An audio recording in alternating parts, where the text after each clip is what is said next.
Bonjour à tous. Cancer Contribution est un site tout nouveau.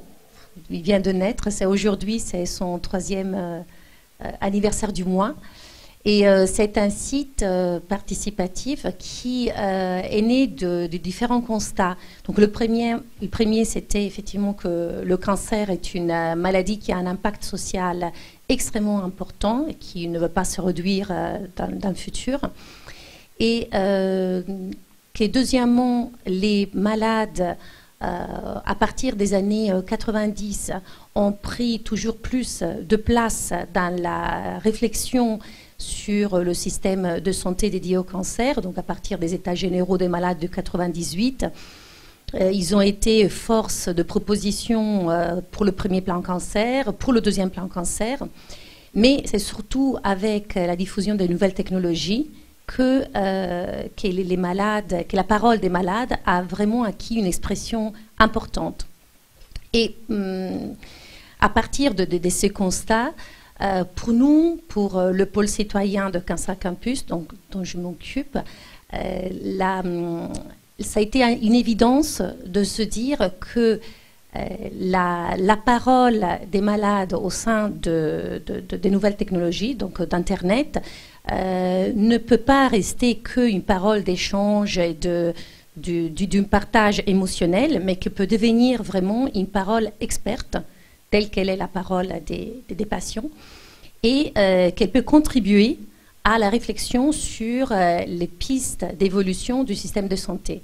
C'est-à-dire que les malades, les proches, ont une expertise, et cette expertise est précieuse et complémentaire à celle des professionnels, des chercheurs, des décideurs, pour avancer, pour évoluer sur les pratiques dédiées au cancer.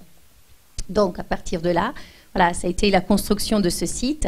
Alors, ce qui me fait sourire est que j'ai l'impression d'être le cas d'école dont tu parlais tout à l'heure, parce que dans la logique de construire une communauté autour du cancer, une communauté représentative de tous les acteurs, donc pas que les patients, pas que les proches, mais patients, proches, professionnels, chercheurs, politiques, autour de débats lancés sur les enjeux sensibles du cancer.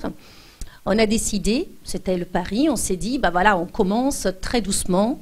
On ne crée pas une grosse communication sur le site parce qu'on a envie que la communauté s'est créée de façon équilibrée. Et on a eu 2 freins majeurs à cette démarche. Le premier, ça a été extraordinaire, c'était la participation à Doctors 2.0 au mois de juin, et qui nous a propulsés devant la communauté Santé 2.0. Oui, en fait, lors du congrès que j'avais indiqué et pour lequel j'ai montré notre promotion sur Internet, nous voulions adopter une cause.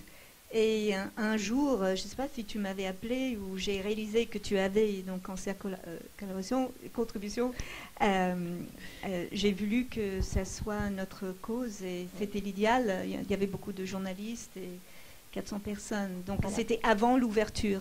C'était avant l'ouverture, donc on a communiqué sur l'existence de ce projet et ça a été effectivement extrêmement important.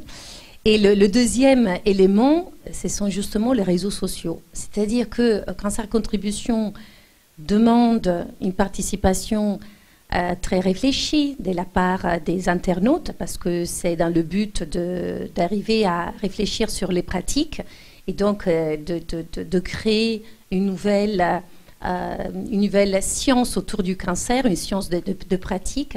Et ça demande donc une participation construite, un effort de créativité, un effort de synthèse, de dépasser l'expérience individuelle pour faire quelque chose pour la collectivité. Et donc, cet effort qui pour nous apparaît assez important et assez difficile, il a été complètement balayé par les médias sociaux, les réseaux sociaux qui nous ont donné une puissance extrêmement forte à partir de l'inscription de l'ouverture de la page Cancer Contribution sur Facebook, les Twitter. Ça a immédiatement donné une présence vraiment très très importante à cette plateforme.